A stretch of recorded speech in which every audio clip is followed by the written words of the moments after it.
Les infrastructures sont une nécessité vitale pour la croissance économique et le développement d'un pays. Et le Botswana, riche en diamants, ne fait pas exception. Ce pays, sans débouchés maritimes, possède un réseau de routes fiables. Son réseau ferroviaire pour passagers est cependant en veille depuis 2009, les rames usagées étant devenues dangereuses. Le gouvernement a décidé l'année dernière qu'il fallait remédier à cette situation. Le Botswana fêtera cette année ses 50 ans d'indépendance. Une partie de ces célébrations incluront la réintroduction d'un service ferroviaire pour passagers. L'indépendance de notre bien-aimé Botswana ne peut aller sans mentionner le système ferroviaire. Le chemin de fer a toujours joué un rôle très important dans l'établissement de ce pays, lorsqu'il était sous protectorat britannique et ensuite lorsqu'il est devenu une république indépendante.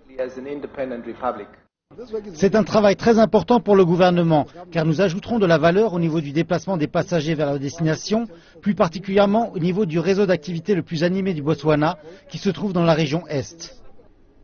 Transnet Engineering, une entreprise basée en Afrique du Sud, a fait partie des enchérisseurs pour fournir 36 wagons à son voisin. Cette entreprise baisse les coûts et le délai de livraison et ajoute en bonus le fait que ces rames sont fabriquées en Afrique du Sud. Le contrat se monte à 16,6 millions de dollars. Nous pensions que cela allait être très difficile, car nous étions en concurrence avec certaines entreprises de l'Est. Heureusement, nous avons gagné.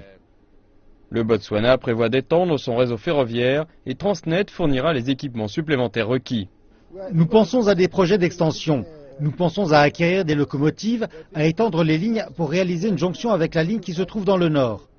La ligne qui va vers le nord correspond à la ligne qui va vers le pont Insinkula, où ils vont construire un pont pour incorporer une ligne ferroviaire.